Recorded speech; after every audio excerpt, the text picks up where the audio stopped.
الحمد لله وكفى وسلام على عباده الذين اصطفى أما بعد فأعوذ بالله من الشيطان الرجيم بسم الله الرحمن الرحيم عن أبي هريرة رضي الله تعالى عنه قال رسول الله صلى الله عليه وسلم والله إني لأستغفر الله وأتوب إليه في اليوم أكثر من 70 مرة صدق رسوله النبي الكريم اللهم صل على سيدنا محمد وعلى آل سيدنا محمد وبارك وسلم۔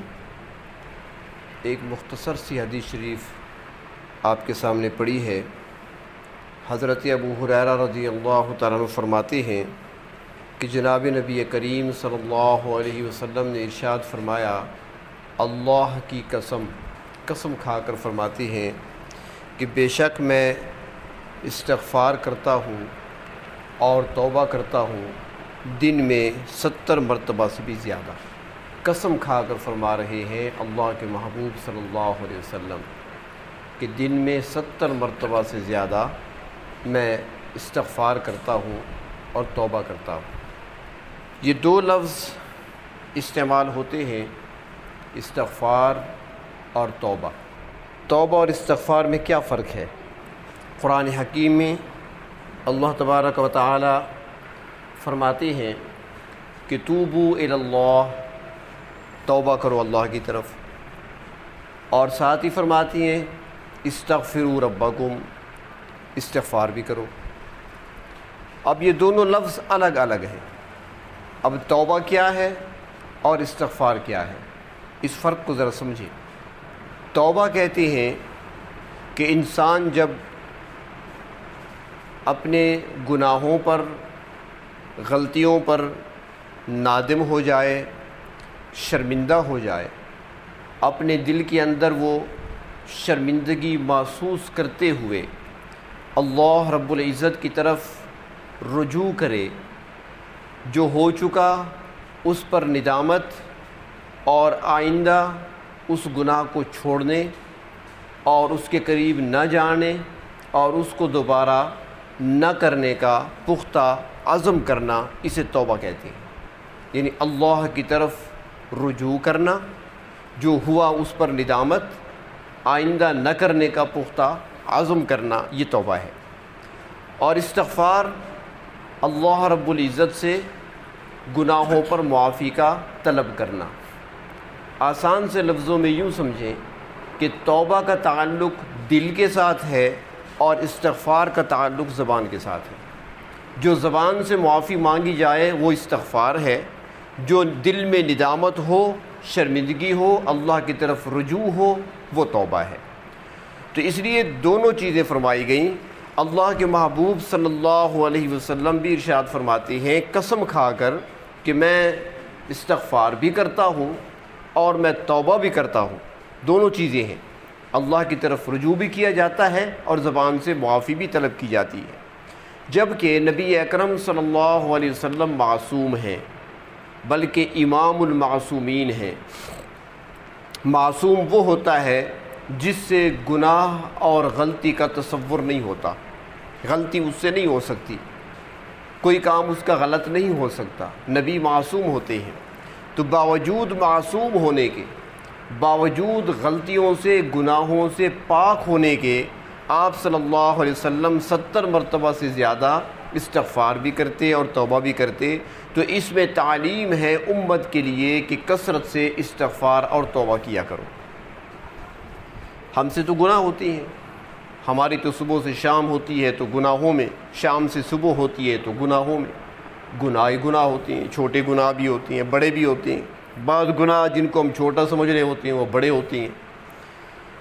تو اس لیے استغفار کی کثرت کا حکم دیا گیا ہے کہ اللہ رب العزت کی طرف توبہ کرنی چاہیے، اور اللہ رب العزت کو وہی بندے پسند ہیں جن سے غلطیاں ہوں اور پھر غلطیوں پر توبہ کریں۔ انسان سے غلطی ہوتی ہے، قدم قدم پہ غلطی ہوتی ہے، لیکن خوش قسمت وہ ہے کہ جو اپنی غلطی کو تسلیم کرتے ہوئے اللہ کے سامنے سر جھکا دے، ندامت کا اظہار کر دے اور اللہ سے معافی کا طلبگار بن جائے۔ بدقسمت وہ ہے کہ جو غلطی بھی کرے، گناہ بھی کرے اور اس پر اکڑ دکھائے اور اس پر فخر کرے، وہ اللہ کے نزدیک قابل مذمت ہے۔ اور جو آدمی توبہ کرتا ہے، استغفار کرتا ہے گناہ پر، اللہ تبارک و تعالیٰ ایسے بندوں سے خوش ہوتے ہیں، بلکہ ایسے بندوں کو نوازا جاتا ہے، ایسے بندوں کو پروردگار عالم پسند کرتے ہیں کہ جو اپنے رب کو پہچانتے ہیں اور غلطیوں پر ندامت کے آنسو بہاتے ہیں، ان سے اللہ رب العزت بہت خوش ہوتے ہیں۔ علماء نے لکھا ہے کہ یہ پرانے زمانے میں جب کپڑا تیار ہوتا تھا ہاتھ کی محنت سے، مشینیں نہیں تھیں، کھڈی تیار ہوتی تھی، پہلے دھاگا تیار کیا جاتا تھا اور پھر دھاگے سے پھر بعد میں کپڑا بنتا تھا، تو چرخے لگے ہوتے تھے، اس چرخے پر دھاگے کو لپیٹا جاتا تھا۔ تو ایک مرتبہ دو نوجوانوں نے ایک چلتے ہوئے شخص کو روکا اور اس سے پوچھا کہ بابا ہمارا آپس میں اختلاف چل رہا ہے، میں کہتا ہوں کہ جو بندہ اپنے آپ کو گناہوں سے بچاتا ہے، جو بندہ اللہ کی نافرمانی سے بچتا ہے، جس سے غلطی نہیں ہوتی، گناہ نہیں ہوتا، وہ اللہ کی نظروں میں زیادہ پسندیدہ ہے۔ اور یہ میرا ساتھی کہتا ہے کہ جو بندہ غلطی کر بیٹھے، اس سے گناہ ہو جائیں اور پھر وہ گناہوں پر اپنے رب سے معافی مانگ لے، استغفار کر لے، توبہ کر لے، وہ اللہ کی نظروں میں زیادہ پسندیدہ ہے۔ اب یہ ہمارا اختلاف ہے، تو آپ بزرگ ہیں، تو آپ بتائیے کہ ہم دو میں سے کون ٹھیک کہتا ہے؟ تو وہ کہنے لگا کہ بھئی بات یہ ہے کہ سوال تمہارا علمی ہے اور میرے پاس علم ہے نہیں، یہ تو کسی عالم سے پوچھیں، وہ بتائے گا، یہ تو علمی سوال ہے، میں تو ایک جولاہا ہوں، میرا کام تو ہے دھاگا چرخے پر جمع کرنا اور پھر کھڈی تیار کرنا، کپڑا تیار کرنا، میرا تو وہ کام ہے، میں ان چیزوں کو نہیں جانتا۔ لیکن ایک بات ہے کہ تم نے مجھ سے پوچھ لیا، تو چونکہ میرا جو کام ہے اسی مناسبت سے میں بتاؤں گا کہ ایک بات مجھے خیال ابھی آ رہا ہے کہ جب دھاگا ہم چرخے پر لپیٹتے ہیں تو جہاں دھاگا ٹوٹ جاتا ہے تو ہم پھر اس کو آپس میں جوڑنے کے لیے گرہ لگاتے ہیں، گانٹھ لگا دیتے ہیں، گرہ لگا دیتے ہیں اور پھر اس کو چرخے پر لپیٹتے ہیں۔ اب جو دھاگا صحیح سلامت چل رہا ہے اس پر تو ہماری نظر نہیں ہوتی، وہ تو ٹھیک چل رہا ہے، جہاں پر ہم نے گرہ لگائی ہے اس پر نظر رکھتے ہیں کہ کہیں کھل نہ جائے، کہیں دوبارہ کھل نہ جائے، اس پر نظر رکھتے ہیں۔ تو میرے خیال میں جو شخص توبہ کرتا ہے، پروردگار عالم اس کی طرف زیادہ رحمت کی توجہ فرماتی ہے کہ کہیں دوبارہ پھسل نہ جائے، اور اللہ رب العزت پسند بھی اسے کرتی ہے۔ حدیث شریف بھی ایسا آتا ہے، ایک موقع پر فرمایا گیا کہ اگر تم گناہ نہیں کرو گے، تم میں سے کوئی گناہ نہیں کرے گا، غلطی کرنے والا نہیں ہوگا، تو فرمایا کہ اللہ تعالیٰ دوسری قوم کو لے آئیں گے، تمہاری جگہ دوسرے لوگوں کو لے آئیں گے جو جن سے گناہ بھی ہوگا اور وہ توبہ بھی کریں گے۔ اللہ کو یہی پسند ہے کہ غلطیاں ہو جائیں تو توبہ کریں، مجھ سے معافی کے طلبگار بن جائیں، میرے سامنے جھکیں، مجھ سے معافی طلب کریں۔ تو پروردگار عالم اس پر انعامات بھی عطا فرماتے ہیں، دنیاوی انعام بھی ملتا ہے اور آخرت کے انعامات بھی ملتے ہیں۔ قرآن حکیم میں سورۃ نوح میں اللہ رب العزت نے فرمایا کہ استغفار کے فائدے کیا ہیں۔ جب معافی طلب کرو گے، اللہ کے سامنے استغفار کرو گے تو کیا فائدہ ہوگا؟ تو حضرت نوح علیہ السلام کی تقریر کو اللہ رب العزت نے قرآن حکیم میں نقل فرما دیا، اور یہ نقل فرمانا بعد میں آنے والوں کے لیے ایک ترغیب بھی ہے اور نصیحت بھی ہے کہ نوح علیہ السلام نے اپنی قوم کو یہ فرمایا تھا، اگر وہ حضرت نوح علیہ السلام کی بات کو مان لیتے تو یہ فائدے ان کو حاصل ہو جاتے، اور اگر بعد میں آنے والے اس پر عمل کریں گے تو فوائد حاصل کر سکیں گے۔ اور وہ فائدے کیا؟ فرمایا استغفروا ربکم، اپنے پروردگار کے سامنے استغفار کرو۔ فائدہ کیا ہوگا کہ یرسل السماء علیکم مدرارا، ایک تو وہ موسلا دھار بارشیں آسمان سے برسائے گا تم پر، کیونکہ سارا نظام تو پانی پہ چلتا ہے۔ ہماری اگر نہریں بہہ رہی ہیں، جاری ہیں، تو پانی کی وجہ سے ہیں، ہماری فصلیں، کھیتیاں اگر سرسبز ہیں تو وہ پانی کی برکت سے ہیں۔ پینے کے لیے ہمیں بھی پانی چاہیے، زندگی گزارنے کے لیے پانی چاہیے، زندہ رہنے کے لیے ہر جاندار کو پانی چاہیے، سبزے کو پانی چاہیے۔ تو فرمایا کہ پہلا انعام تو یہ ملے گا کہ بارشیں ہوں گی، اور وہ بارشیں کیسی؟ جو موسم کی بارشیں ہوتی ہیں، وہ بارشیں جو نقصان دینے والی نہیں بلکہ فائدہ دینے والی بارشیں ہوں گی، وہ اللہ رب العزت تم پر نازل فرمائیں گے۔ اور دوسرے فرمایا وَيُمْدِدْكُمْ بِأَمْوَالٍ وَبَنِينَ، اور ساتھ ہی بڑی چیزیں جو ہیں نا، جو ہمارے ہاں بھی آج کل جس کے لیے بڑے بڑے وظائف کیے جاتے ہیں، بڑے وظیفے پڑھے جاتے ہیں، اولاد کے لیے اور مال کے لیے، تو فرمایا استغفار کثرت سے کرو گے تو مال بھی زیادہ ملے گا، اولاد میں بھی برکت آئے گی۔ اولاد بھی یعنی اولاد بیٹے ذکر فرمائے یہاں پر، بیٹیاں نہیں بیان فرمائی یہاں پر، کہ بیٹے بھی تمہیں ملیں گے، ان کے اندر بھی برکت آئے گی اور تمہارے مال کے اندر بھی برکت آئے گی۔ اور ساتھ فرمایا وَيَجْعَلْ لَكُمْ جَنَّاتٍ، اور پھر وہ بنا دیں گے تمہارے لیے باغات، وَيَجْعَلْ لَكُمْ أَنْهَارًا، اور بنائیں گے تمہارے لیے نہریں، یعنی تمہاری نہریں بھی بہہ رہی ہوں گی پھر، اور تمہارے باغات بھی پھل دینے والے ہوں گے۔ تو یہ سارے انعامات کب ملیں گے؟ فرمایا جب تم استغفار کرو گے۔ استغفار کی برکات ہیں، اس لیے فرماتے ہیں ہمارے بزرگ تو فرماتے ہیں کہ استغفار کی کثرت سے تسبیح و تحلیل سے بھی زیادہ ہونی چاہیے، زیادہ تعداد میں استغفار کرنا چاہیے، کیونکہ استغفار اس کی مثال ایسی ہے جیسے صابن کپڑے کو صاف کرنے کے لیے میل کچیل کو صابن نکالتا ہے، تو استغفار میل کچیل کو زیادہ کرنے والی چیز ہے۔ اور باقی جو تسبیحات ذکر اذکار ہیں وہ خوشبو کی مانند ہے، جتنا میل کچیل دور ہوگا اتنا خوشبو کا اثر زیادہ ہوگا، اور میل کچیل باقی رہے گا تو خوشبو کہاں سے آئے گی؟ اور ہمارا حال تو یہ ہے کہ استغفار پڑھ رہے ہوتے ہیں لیکن ہمیں وہ لذت محسوس نہیں ہوتی۔ وہ ہمارے ایک استاد صاحب تھے، وہ ایک لطیفہ سنایا کرتے تھے۔ وہ فرماتے تھے کہ ایک مرتبہ بھنورا تو جانتے ہیں نا، یہ جو پھولوں پر، پھول تو آج کل قریب ہے ہی نہیں کہیں جو آپ دیکھیں جا کر، باغات تو دور دور ہیں، تو پھولوں پر چکر کاٹنے والا اور پھولوں کی خوشبو سونگھنے والا بھنورا، چونکہ سارا دن وہ خوشبوؤں میں رہتا ہے، پھولوں کی طرف ہی رہتا ہے، تو وہ ایک مرتبہ راستے میں اس کو ایک اور چھوٹا جاندار نظر آ گیا۔ آپ نے دیکھا ہوگا کہ جہاں پر یہ گوبر پڑا ہوتا ہے نا، تو اس میں کالے رنگ کا ایک چھوٹا سا جاندار ہے، وہ اسی گوبر میں ہوتا ہے، اور اس کا کام یہ ہوتا ہے اگر غور سے دیکھیں نا تو وہ اس گوبر میں سے گول گول ٹکیاں بنا رہا ہوتا ہے، اس کا کام یہ ہے۔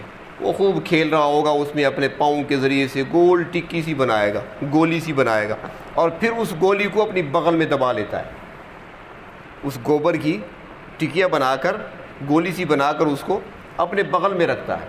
ایک چھوٹا سا جاندار ہوتا ہے، پتہ نہیں کیا کہتے ہیں اسے۔ تو بھنورا گزر رہا تھا تو اس کو دیکھا، بھنورا بھی چونکہ کالے رنگ کا ہوتا ہے، وہ بھی کالے رنگ کا، تو بھنورا وہاں پر اس کے قریب گیا، اس سے کہا کہ بھائی کیا کر رہے ہو تم، بدبو میں ہو سارا دن گوبر میں رہتے ہو، آؤ میرے ساتھ، میں تمہیں گلاب کی خوشبو سنگھاؤں اور تمہیں چنبیلی کی خوشبو سنگھاؤں، وہاں آؤ، دیکھو کتنی خوشبوئیں اللہ تعالیٰ نے ہمارے لیے پیدا کی ہیں، تم کہاں گندگی میں پڑے ہو، چلو میرے ساتھ۔ اسے مجبور کیا تو وہ بھی ساتھ چل پڑا، دونوں اڑتے ہوئے باغ میں پہنچے۔ بھنورے نے جا کر دکھایا کہ ہاں بھائی سونگھو اسے، یہ گلاب ہے، خوشبو آ رہی ہے؟ اس نے کہا نہیں۔ کمال ہے، آگے لے گئے، اس نے کہا یہ سونگھو، یہ چنبیلی ہے، اب تو خوشبو آ رہی ہے، ذرا تیز ہے خوشبو، اس نے کہا نہیں آ رہی۔ پھر تیسرے پھول کی طرف، چوتھے کی طرف، بار بار اسے کہتا ہے، وہ کہتا ہے مجھے خوشبو نہیں آ رہی۔ اس نے کہا اچھا مجھے تلاشی دو۔ جب اس کی تلاشی لی تو بغل میں وہ اپنی گوبر کی ٹکیاں چھپائے ہوئے تھا۔ اس نے کہا جب یہ تمہاری بغل میں ہے تو خوشبو کہاں سے آئے گی؟ جب ہم گناہوں کو اپنے ساتھ لیے بیٹھے ہوتے ہیں تو ذکر کی خوشبو کیسے محسوس کریں گے؟ ذکر کی لذت کیسے محسوس کریں گے؟ استغفار تو ہم پڑھتے ہیں لیکن کیسا پڑھنا چاہیے؟ بس ہمارے صرف زبان سے ہوتا ہے، زبان سے کہہ رہے ہوتے ہیں استغفر اللہ تعالی ربی من کل ذنب واتوب الیہ، استغفر اللہ الذی لا الہ الا هو الحی القیوم واتوب الیہ۔ زبان پہ جاری ہوتا ہے، دماغ کہیں اور ہوتا ہے، نظریں کہیں اور ہوتی ہیں، دماغ سوچ فکر کہیں اور ہوتی ہے، تو فائدہ پورا حاصل نہیں ہوتا۔ استغفار کرنے کے لیے چاہیے کہ توجہ دھیان سے بیٹھیں، اس لیے اپنے ساتھیوں کو، سلسلے کے ساتھیوں کو، اور جو راہی ہیں راہ سلوک کے، ان کو ہم اس لیے کہا کرتے ہیں کہ ایک تسبیح کم از کم تنہائی میں بیٹھ کر پڑھیں، علیحدگی میں بیٹھ کر پڑھیں، کونے میں جا کر پڑھیں، اور اس وقت صرف اپنے گناہوں کو سوچیں۔ اس وقت آپ کی موبائل کی گھنٹی نہیں بجنی چاہیے، آف ہونا چاہیے۔ اس وقت تمہیں کوئی آواز دینے والا نہ ہو، اس وقت تمہاری توجہ دوسری طرف نہیں ہونی چاہیے، صرف ایک طرف متوجہ ہو کر، اللہ کی طرف متوجہ ہو کر، دل میں توبہ، دل کے اندر توبہ، جو پہلے عرض کیا، اللہ کی طرف رجوع، ندامت، آئندہ نہ کرنے کا، گناہ نہ کرنے کا عزم یہ دل میں ہو، اور زبان پر استغفار ہو، اے میرے پروردگار آپ رحیم ہیں، آپ کریم ہیں، آپ ستار ہیں، آپ غفار ہیں، اللہ میں تیرا کمزور بندہ ہوں، اللہ مجھ سے خطائیں ہوتی ہیں، غلطیاں ہوتی ہیں، ایک بار نہیں بار بار ہوتی ہیں، ہر بار کوشش کرتا ہوں بچنے کی، پھسل جاتا ہوں، اے پروردگار ستاری کے پردے ڈال دیجئے، اے پروردگار غفاری کا معاملہ فرما دیجئے، میری توبہ کو قبول کر لیجئے، مجھے اپنی طرف کھینچ لیجئے، اپنی محبت سے میرے دل کو روشن کر دیجئے۔ اللہ سے اس انداز سے مانگیں اور اس تصور کے ساتھ زبان پہ سے پڑھیں استغفار، پھر دیکھیں فائدہ ہوتا ہے کہ نہیں ہوتا۔ جب اٹھیں گے تو یہ یقین کامل کے ساتھ اٹھیں آپ کہ میں نے اللہ کے سامنے آنسو بہائے ہیں، رب سے میں نے ایک عہد کیا ہے، میں نے توبہ کر لی ہے، اب پروردگار عالم نے میری توبہ کو ضرور قبول کر لیا ہے، کیونکہ رب تعالیٰ خود فرماتے ہیں تم توبہ کرو میں قبول کروں گا۔ اللہ نے خود فرمایا استغفار کرو، مجھ سے معافی مانگو، معاف کروں گا۔ جب خود ہی فرمایا میں نے معافی مانگ لی ہے، قبول ہو گیا۔ اور اگر ہم صرف زبان سے ہی پڑھتے رہیں اور توجہ و خیال کہیں اور رہا تو اس کو پڑھنا نہیں کہتے، اس کا فائدہ پورا نہیں ہوتا۔ اس لیے تنہائی میں ایک 5 منٹ نکال لیا کریں لازماً، اور اس میں استغفار کے اندر تو فائدے اتنے ہیں کہ ایک استغفار بتایا گیا ہمیں، حدیث شریف میں آتا ہے، صحابہ کرام پڑھا بھی کرتے تھے، وہ فرماتے ہیں کہ ہمیں تعلیم دی گئی ہے کہ استغفر اللہ الذی لا الہ الا هو الحی القیوم واتوب الیہ۔ مختصر ہے، بہت زیادہ لمبا بھی نہیں، اور ایک روایت میں یہ بھی ہے استغفر اللہ العظیم الذی لا الہ الا هو الحی القیوم واتوب الیہ۔ تو فرمایا کہ اگر یہ کوئی پڑھ لیتا ہے تو اس کے گناہ اگر سمندر کی جھاگ کے برابر بھی ہوں گے تو معاف ہو جاتے ہیں۔ کتنی آسانی سے اللہ تعالیٰ نے کتنا آسان کر دیا ہے۔ صبح و شام زیادہ نہیں تو آپ تسبیح پڑھ سکتی ہیں، بہت کم وقت ہے تو صبح و شام 7 بار پڑھ لیا کریں، 3 بار تو پڑھ لیا کریں۔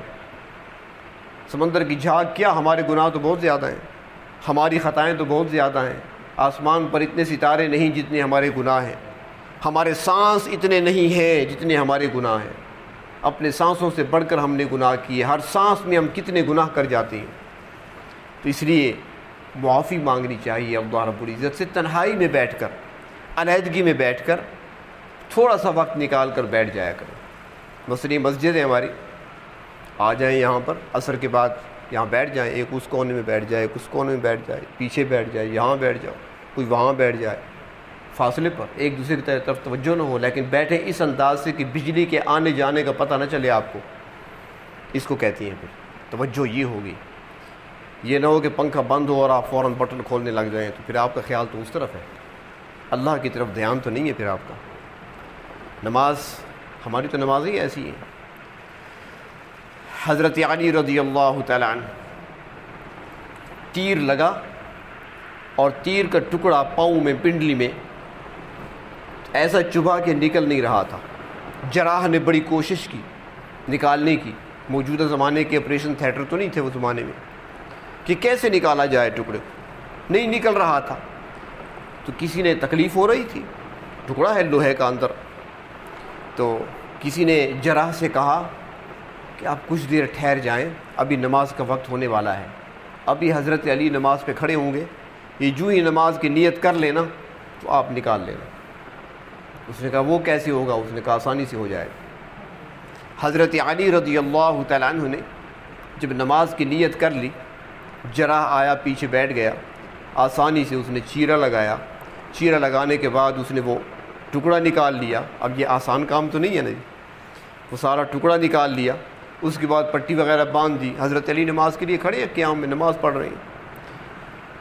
جب نماز مکمل ہو گئی تو اس کے بعد دیکھا پاؤں پہ پٹی باندھی ہوئی ہے، فرمانے لگے وہ ٹکڑا نکالنا ہے، پٹی کیسے بندھ گئی؟ تو انہوں نے کہا جی ٹکڑا نکال لیا ہم نے۔ فرمایا اچھا مجھے پتہ ہی نہیں چلا۔ یہ نمازیں ہوتی تھیں ہماری، تو ایک مکھی آ جائے تو نماز گئی۔ اور پھر یہ نہیں کہ ہم نے مکھی کو اڑا دیا، ہم آخر تک مکھی کو دیکھتے رہتے ہیں کہاں جا رہی ہے، کس طرف جا رہی ہے۔ کئی ساتھی بھول جاتے ہیں کہ میں نماز میں ہوں، رخ پھیر دیتے ہیں، رخ قبلے سے ہٹا تو نماز گئی، ہماری چونکہ توجہ نہیں ہوتی اس طرف۔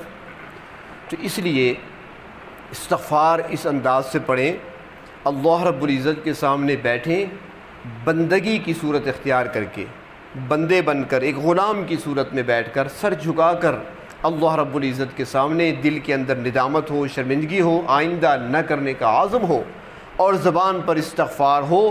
اس طریقے سے ہم جب پڑھیں گے تو پھر اس کے اثرات آپ کو معلوم ہو جائیں گے، اور آپ جلد محسوس کریں گے کہ استغفار کسے کہتے ہیں اور توبہ کسے کہتے ہیں، اور رب تعالیٰ کی کیسی رحمتیں نازل ہوتی ہیں توبہ کرنے والوں پر، استغفار کرنے والوں کی طرف رب تعالیٰ کیسے متوجہ ہوتے ہیں، اللہ کی رحمتیں کیسے متوجہ ہوتی ہیں۔ ایک بار پڑھ کر تو دیکھیں، لیکن تنہائی میں اور بالکل اللہ کی طرف متوجہ ہو کر، پھر دیکھیں آپ ایک بار آپ تجربہ کر کے دیکھ لیں، اور اس کے بعد پھر اسی طریقے سے آپ پڑھتے رہیں، باقاعدگی رکھیں روزانہ کی صورت میں۔ جب اللہ کے پیغمبر صلی اللہ علیہ وسلم جو کہ معصوم ہیں، امام المعصومین ہیں، 100 مرتبہ 70 مرتبہ، ایک روایت میں 100 مرتبہ بھی آتا ہے، 70 مرتبہ بھی آتا ہے، اس سے زیادہ استغفار کرتے ہیں، تو ہمیں تو کثرت سے کرنا چاہیے۔ اور میں اکثر ساتھیوں سے کہا کرتا ہوں کہ کثرت سے استغفار کریں، اور کثرت جو ہے وہ کسے کہتے ہیں؟ کثرت کی ابتدا ہوتی ہے 1200 سے، 1200 سے کثرت کی ابتدا ہوتی ہے، اس سے آگے کثرت ہے تو چلتے پھرتے آپ پڑھ سکتے ہیں، اٹھتے بیٹھتے پڑھ سکتے ہیں۔ اس لیے فرماتے ہیں کہ باقی تسبیحات کی نسبت استغفار کا زیادہ اہتمام ہونا چاہیے، اس کو آپ زیادہ پڑھیں۔ ہاں اس میں یہ بات ضرور ہے کہ جو اللہ رب العزت کے حقوق ہیں وہ توبہ سے معاف ہو جاتے ہیں، اللہ تعالیٰ معاف کر دیتے ہیں جس کے لیے چاہتے ہیں، لیکن جو مخلوق کے حقوق ہیں وہ معاف کرانے پڑتے ہیں۔ کسی کا آپ نے دینا ہے کچھ، کسی سے آپ نے کچھ لیا ہوا ہے، کسی سے آپ نے کچھ چرایا ہے، وہ حق ادا کرنا ہوگا، جب تک وہ حق ادا نہیں ہوگا معافی نہیں ملے گی۔ ہاں ایک ایسا شخص ہے جس کا حق آپ کے ذمہ ہے، اب آپ اسے جانتے نہیں ہیں کہ وہ کہاں رہتا ہے، اب آپ اس تک پہنچ نہیں سکتے، یا پھر کوئی ایسا جرم آپ نے کیا ہے، کسی کی ایسی حق تلفی آپ نے کی ہے کہ آپ اس سے کہہ نہیں سکتے۔ یہ بات میری ذرا توجہ سے سنیں، کسی کا آپ نے ایسا جرم کیا ہے، کسی کی ایسی حق تلفی آپ نے کی ہے کہ آپ اسے کہہ نہیں سکتے، اور آپ کو یہ خطرہ ہے کہ اگر میں نے اسے کہہ دیا کہ میں نے فلاں غلطی کی ہے مجھے معاف کر دو، اب میں غلطیوں کا نام نہیں لے رہا، بہت سارے غلطیاں ہو سکتی ہیں، تو اب اسے کہیں کہ بھائی مجھ سے یہ غلطی ہو گئی ہے مجھے معاف کر دو، اگر اسے بتا دیا، اسے پتہ چل گیا تو فساد کا خطرہ ہے، لڑائی جھگڑے کا خطرہ ہے۔ تو ایسی صورت میں، صرف ایسی صورت میں جہاں فساد کا خطرہ ہو، عام حالات میں نہیں، تو پھر اس سے معافی اس انداز سے طلب کریں کہ بھائی جان میں نے جتنی بھی آپ کی حق تلفی کی ہے، جتنے میں نے آپ کے حقوق ضائع کیے ہیں، یا جو میری طرف سے زیادتی ہوئی ہے، وہ ساری میری زیادتیوں کو آپ معاف کر دیں۔ بتائیں نہیں اسے بھی، فساد سے بچنے کے لیے میرے قصور آپ معاف کر دیں۔ اتنا اگر کہہ دیا جائے اور وہ کہے کہ میں نے آپ کے سارے قصور معاف کر دیے، تو بس پھر معافی ہو سکتی ہے۔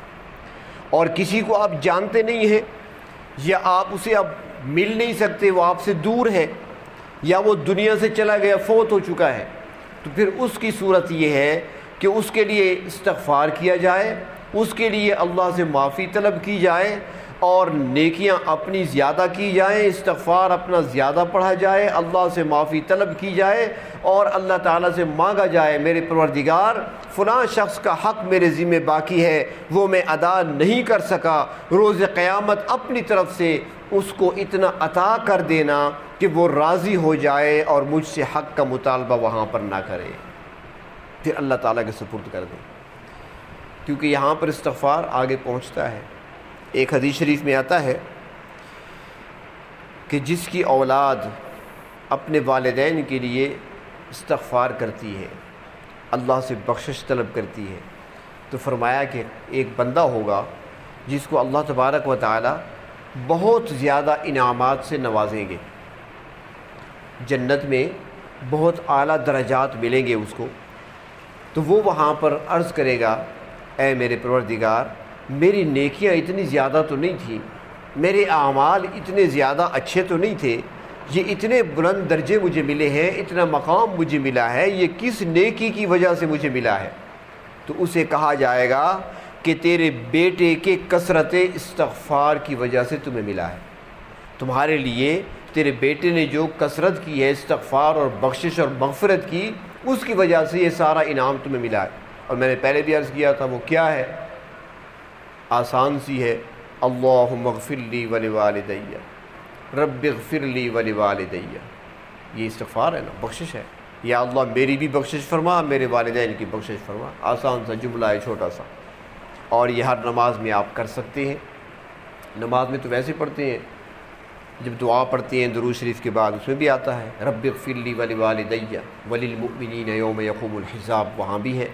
اس کے علاوہ 2 سجدوں کے درمیان جب آپ بیٹھتے ہیں، ایک مختصر سا وقفہ ہوتا ہے، تو اس میں آپ پڑھ سکتے ہیں رب اغفر لی ولوالدی، یا اللہ میری بھی بخشش فرما، میرے والدین کی بخشش فرما۔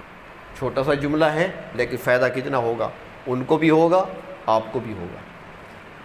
تو اس لیے استغفار کی کثرت رکھیں، اور کوشش یہ ہونی چاہیے کہ ہر وقت ہماری زبان پر استغفار ہونا چاہیے۔ ہم سے قدم قدم پر غلطیاں ہوتی ہیں، اور کچھ وقت مخصوص کر کے ہم تنہائی میں، علیحدگی میں بیٹھ کر اپنے رب کے سامنے بیٹھ کر استغفار کریں اور توبہ بھی کریں، اللہ کی طرف رجوع بھی کریں، لیکن تنہائی میں۔ اور پھر دیکھیں اللہ تبارک و تعالیٰ کی رحمتیں آپ کی طرف متوجہ ہوں گی، اور آپ کی طرف برکتیں بھی آئیں گی، اور پھر اللہ رب العزت ایسے بندوں کو پھر دنیا میں بھی رسوا نہیں کرتے، انعامات سے نوازتے ہیں۔ اور سب سے بڑا مسئلہ چونکہ ہمارا روزی کا بنا ہوتا ہے، تو اللہ تعالیٰ فرماتے ہیں، حدیث شریف میں بھی آتا ہے کہ جو آدمی کثرت سے استغفار پڑھتا ہے، حدیث شریف میں آتا ہے کہ پھر اللہ رب العزت اس کو ایسی طرف سے روزی دیتے ہیں جہاں سے اس کو گمان بھی نہیں ہوتا، جہاں سے گمان بھی نہیں ہوتا۔ اب یہ آپ بتائیں، ایک آسان سی مثال ہے، اب گزشتہ سوموار کو آپ تشریف لائے تھے، آج کچھ نہیں ہے، گزشتہ کی بات کر رہا ہوں، گزشتہ سوموار کو آپ تشریف لائے تھے، آپ کے گمان میں تھا کہ یہاں پر ہمیں میٹھا اور ٹھنڈا پانی ملے گا؟ کسی کے گمان میں تھا؟ آپ تو نہیں لائیں سر، آپ نے تو بنایا تھا آپ کو تو یقین تھا کہ بنا ہوا ہے، باقی ساتھیوں کے گمان میں بھی نہیں تھا، لیکن اللہ تعالیٰ نے پلا دیا نا۔ تو اللہ تبارک و تعالیٰ ایسے کھلاتے اور پلاتے ہیں کہ بندے کا گمان بھی نہیں ہوتا۔ ایک بندہ ہے، بیٹھا ہے، اپنے رب کو راضی رکھتا ہے، اس کے دل میں خیال آیا کہ آج تو کہیں سے کیلے آ جاتے، شام سے پہلے پہلے پروردگار عالم اس کو کیلے کھلا دیتی ہیں، اور ایسی طرف سے جہاں سے گمان بھی نہیں ہوتا۔ ہمارے حضرت رحمۃ اللہ علیہ ایک مرتبہ، کئی ایسے واقعات پیش آئے، ایک مرتبہ میں حضرت کی خدمت میں حاضر ہوا، تو حضرت سے ملاقات ہوئی، بیٹھ گئے، کچھ باقی ساتھی بیٹھے تھے، جب وہ چلے گئے تو حضرت مجھ سے فرمانے لگے، خانقاہ موجودہ جو ہے نئی بن رہی تھی، کمرے بن رہے تھے، فرمایا کہ کمروں کا کام تو ہو رہا ہے، بس تھوڑی سی رکاوٹ آ گئی ہے، تھوڑی سی۔ میں نے کہا حضرت کتنی رکاوٹ آ گئی ہے؟ فرمانے لگے اندازہ یہ ہے کہ 10,000 کی رکاوٹ ہے، 10,000 کی، یعنی مزید 10,000 روپے چاہیے کام کو مکمل کرنے کے لیے۔ ابھی مستری مزدور لگے ہوئے تھے، کام جاری تھا۔ تو میں نے کہا حضرت آپ نے دعا بھی فرمائی تھی، تو کہنے لگے دعا تو ابھی نہیں کی، لیکن دل میں خیال آ رہا ہے، اور جس سے مانگنا ہے نا وہ دلوں کی سن رہا ہے، جس سے مانگنا ہے وہ دلوں کی بات سن لیتا ہے، مانگا نہیں ہے ابھی میں نے۔ اور واقعہ یہ ہوا تھا، جب میں یہاں سے جا رہا تھا تو ہمارے دوست ہیں، ساتھی ہیں، حاجی رئیس خان وزیر ہیں، انہوں نے مجھ سے کہا تھا کہ کل اتوار ہے، آپ نے جانا ہوگا حضرت کے پاس۔ میں نے کہا جی جانا ہے۔ تو اس نے کہا یہ پیسے صبح میں آپ تک پہنچا دوں گا، یہ حضرت کو دے دینا۔ تو انہوں نے 20,000 مجھے دے دیے تھے، وہ میری جیب میں تھے۔ اب حضرت فرما رہے ہیں کہ 10,000 کی کمی ہے، کام مکمل ہو سکتا ہے۔ تو میں نے 20,000 نکال کر حضرت کے سامنے رکھ دیے۔ حضرت مسکرائے اور یہ آیت پڑھی کہ وَيَرْزُقْهُ مِنْ حَيْثُ لَا يَحْتَسِبُ، اللہ تعالیٰ ایسے راستے سے کھلاتے ہیں جہاں سے گمان بھی نہیں ہوتا۔ یہ ہوتا ہے، اللہ تبارک و تعالیٰ پھر کسی کا محتاج نہیں بناتے۔ اب کسی سے مانگنے کی ضرورت پیش نہیں آئی، کسی سے ادھار لینے کی ضرورت پیش نہیں آئی، سوال کرنے کی ضرورت پیش نہیں آئی۔ دل میں 10 کا خیال تھا، اللہ نے 20 دے دیے۔ فرمایا کہ استغفار جو کثرت سے کرتے ہیں پروردگار عالم پھر ایسی برکتیں بھی عطا فرماتے ہیں۔ اور دوسری بات یہ ہے کہ ہم نے کثرت کو ہی برکت سمجھ رکھا ہے، ہماری غلطی ہے ایک، ہم نے کثرت کو برکت سمجھ رکھا ہے، حالانکہ کثرت اور چیز ہے، برکت اور چیز ہے، یہ فرق ہے۔ ہم سمجھتے ہیں کہ ہماری جیب میں نوٹ بہت سارے ہوں گے تو یہ برکت ہے، یہ برکت نہیں ہے۔ برکت یہ ہے آپ کی جیب میں کچھ نہ ہو اور کام سارے آپ کے ہوتے رہیں، یہ برکت ہے۔ آپ کے پاس پیسے بہت سارے ہیں، کام آپ کے پورے نہیں ہو رہے، بار بار گنتے ہیں، فریج نہیں آ رہا، پھر اس کو گنتے ہیں، یہ کام بھی نہیں ہوتا، پھر اسے گنتے ہیں، یہ بھی پورا نہیں ہوتا، اس کے لیے اتنا ادھار لینا پڑے گا، اس کے لیے یہ کرنا پڑے گا، وہ کرنا پڑے گا۔ یہ کہاں ہے برکت؟ ہم کثرت کو دیکھتے ہیں، برکت اور چیز ہے کہ کام پورے ہو جائیں۔ میں کئی مرتبہ سنا چکا ہوں کہ حضرت جنید بغدادی رحمۃ اللہ علیہ کے بارے میں آتا ہے کہ ان کے ایک مرید حج پہ جا رہے تھے، تو وہ آئے اپنے شیخ اپنے حضرت کے پاس آئے، حضرت جنید بغدادی رحمۃ اللہ علیہ کے پاس آئے اور آ کر اجازت لینے لگے کہ حضرت حج پہ جا رہا ہوں، حج کا ارادہ ہے، دعا فرمائیں۔ تو انہوں نے فرمایا کہ پیسے بھی ہے تمہارے پاس، کچھ ہے بھی صحیح، حج پہ ارادہ کر لیا جا رہے ہو؟ تو انہوں نے کہا ہے تو کچھ نہیں میرے پاس، بس ارادہ کر لیا جا رہا ہوں۔ اس زمانے میں سفر قافلے چلا کرتے تھے، اونٹوں پہ سفر ہوتا تھا، شہر میں سرائے ہوتی تھی، سرائے سے قافلے چلتے تھے، جس طرح ہمارا لاری اڈا ہوتا ہے اس طرح سرائے ہوتی تھی اس زمانے میں۔ تو حضرت جنید بغدادی رحمۃ اللہ علیہ نے اپنی جیب میں ہاتھ ڈالا تو ایک سکہ نکل آیا، اس زمانے کا یوں سمجھ لیں آدھا درم تھا، ہمارے حساب سمجھے تو 8 آنے نکل آئے۔ آج کل تو وہ 54 58 ہے ہی نہیں، آپ کو سمجھ بھی نہیں آئے گی جوانوں کو۔ تو وہ سکہ نکل آیا، فرمایا کہ میرے پاس بس ایک ہے، اپنے پاس رکھ لے، کام آئے گا تمہارے۔ اس نے وہ جیب میں ڈال لیا، اب چل پڑا، حج پہ جا رہے ہیں، کچھ نہیں ہے پاس، وہی سکہ ہے، حضرت نے دیا۔ جب پہنچے سرائے کے قریب تو ایک بندہ کھڑا ہوا تھا، جس طرح یہ لاڈی اڈے پہ جائیں نا تو یہ کنڈکٹر باہر کھڑے ہوتے ہیں، ہر جانے والے کو پوچھ رہے ہوتے ہیں لاہور جانا ہے، ملتان جانا ہے، کہاں جانا ہے، بس ایک سواری کم ہے ہماری۔ تو وہ اس طرح بندہ باہر کھڑا ہوا تھا، اس کو آتے ہوئے دیکھا تو کہنے لگا بھائی جان حج پہ جاؤ گے؟ اس نے کہا جی ارادہ تو ہے۔ فرمایا بھائی جان بات یہ ہے کہ ہمارے قافلے میں ایک شخص تھا، اس نے کرایہ بھی دے دیا تھا، اونٹ کرایہ پر لے لیا تھا، خرچہ دے دیا تھا، جو وقت تھا وہ تو گزر رہا ہے، وہ ابھی تک آیا نہیں ہے۔ اب چونکہ اونٹ کا کرایہ وہ دے چکا ہے، مزید ہم انتظار نہیں کر سکتے۔ اب اگر ہمارے ساتھ آپ جانا چاہیں تو کرایہ چونکہ وہ دے چکا ہے، اونٹ فارغ ہے، تو کرایہ آپ کا نہیں لگے گا، آپ کی مہربانی ہوگی ہمارے ساتھ چلے جائیں۔ اس نے کہا ٹھیک ہے جی، اب مہربانی بھی ہو، شکریہ بھی وہ کہہ رہا ہے، ادا کر رہا ہے، سواری بھی دے دی، روانہ ہو گئے۔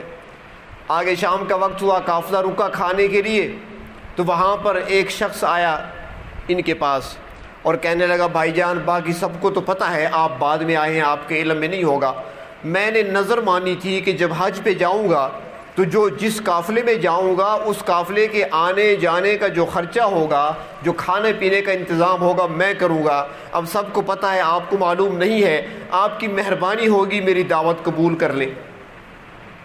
اس نے کہا ٹھیک ہے جی قبول کرتا ہوں۔ کھانے کا انتظام بھی ہو گیا۔ وہاں پر تو 1-2 دن تو نہیں لگتے تھے، کئی مہینے لگتے تھے، 5 مہینے 4 مہینے سفر پہ لگ جاتے تھے، اب کھانے کا انتظام بھی ہو گیا۔ اس طرح راستے میں کپڑے پرانے ہوئے تھے، کوئی بندہ مل گیا، اس نے سوٹ بھی دے دیا۔ اس طریقے سے سارا حج ہوا، مدینہ منورہ گئے، 4-5 مہینے لگا کر واپس آ گئے، حضرت کی خدمت میں ملنے کے لیے آ گئے۔ حضرت حج کر کے آ گیا ہوں۔ حضرت نے پوچھا کہ بھائی حالات کیسے رہے؟ بالکل ٹھیک، کھانے پینے میں تنگی کوئی نہیں آئی، لباس حضرت ملتا رہا جب بھی ضرورت پیش آئی، سواری وہ بھی مل گئی تھی۔ فرمایا جو میں نے پیسے دیے تھے وہ کہاں خرچ کیے؟ جو میں نے ایک سکہ دیا تھا وہ کہاں خرچ کیا؟ اس نے کہا حضرت اس کے خرچ کرنے کی نوبت نہیں آئی۔ فرمایا مجھے واپس کر دو۔ اسے برکت کہتی ہے۔ پاس کچھ نہ ہو، ضرورت ساری پوری ہو جائیں۔ ہم کہتے ہیں ہماری جیب بھری ہوئی ہو، یہ کثرت اور چیز ہے، برکت اور چیز ہے۔ اللہ رب العزت سے کثرت کا سوال بالکل نہ کیا کریں، اللہ سے برکت کا سوال کیا کریں۔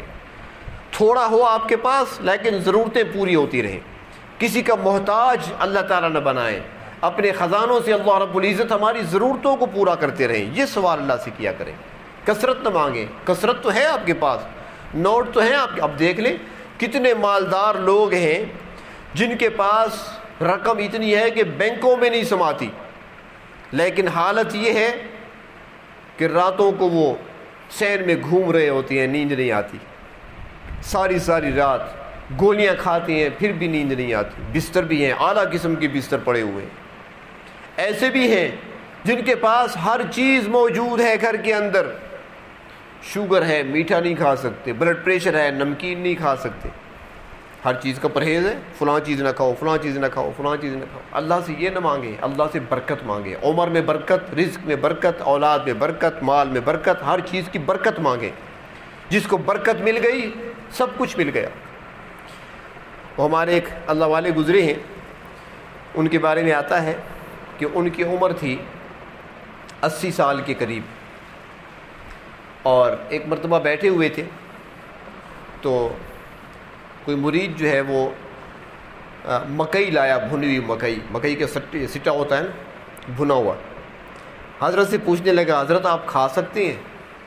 ان کے سامنے لایا، وہ ذرا سخت ہوتا ہے نا، ہر بندہ نہیں کھا سکتا، تو کہنے لگا حضرت آپ کھا سکتے ہیں؟ اس کا خیال تھا 80 سال کی عمر ہے، سارے دانت کسی ڈاکٹر سے لگوائے ہوں گے، تو حضرت مسکرا کر کہنے لگے کہ بھائی جان جو بھی دو گے میں کھا سکتا ہوں، الحمدللہ میرے 32 دانت سارے سلامت ہیں، اور 80 سال کی عمر میں نظر بھی بالکل ٹھیک، دانت پورے کے پورے سلامت، کانوں کی سماعت بالکل ٹھیک، ٹانگیں بھی ٹھیک، چلنا بھی ٹھیک، سب کچھ ٹھیک۔ تو ایک مرید نے پوچھا حضرت ماشاءاللہ آپ کی صحت بہت اچھی ہے، اس عمر میں دانت بھی سلامت ہیں، لوگوں کے سارے دانت گر جاتے ہیں، نظر کمزور ہو جاتی ہے، آنکھوں کے آپریشن کرانے پڑتے ہیں، آپ کی سماعت بھی ٹھیک ہے، لوگ آلہ لگاتے ہیں 80 سال کی عمر میں۔ فرمانے لگے کہ جب میں پہلی بار حج پہ گیا تھا تو جب زمزم پی رہا تھا تو اس وقت میں نے یہی نیت کی تھی کہ اللہ میرے جسم میں، میری عمر میں، میرے اعضاء میں برکت عطا فرما۔ میں نے برکت کی دعا فرمائی تھی، وہ برکت اللہ نے دانتوں میں بھی دے دی ہے، سماعت میں بھی دے دی ہے، آنکھوں میں دے دی ہے، ہر چیز میں اللہ نے برکت ڈال دی ہے۔ تو بجائے اینک مانگنے کے اللہ سے برکت مانگ لیں، بجائے اعلیٰ سماعت مانگنے کے اللہ سے برکت طلب کر لیں۔ تو اس لیے اللہ رب العزت کے سامنے جو بندہ بیٹھ کر اپنے گناہوں پر ندامت کے آنسو بہاتا ہے، شرمندگی کا اظہار کرتا ہے، توبہ کرتا ہے، رجوع کرتا ہے اللہ کی طرف، اور زبان سے اخلاص کے ساتھ، پوری توجہ کے ساتھ زبان سے استغفار پڑھتا ہے، تو پھر اس کو فائدہ یہ بھی ہوتا ہے کہ اللہ رب العزت اس کو برکتیں عطا فرماتے ہیں، یہ برکتیں پھر نصیب ہوتی ہیں۔ تو اللہ رب العزت ہمیں کثرت سے استغفار پڑھنے کی توفیق عطا فرمائیں، اور جس استغفار کے فوائد اور برکات ہیں اللہ رب العزت وہ سارے فوائد اور برکات بھی ہمیں نصیب فرمائیں۔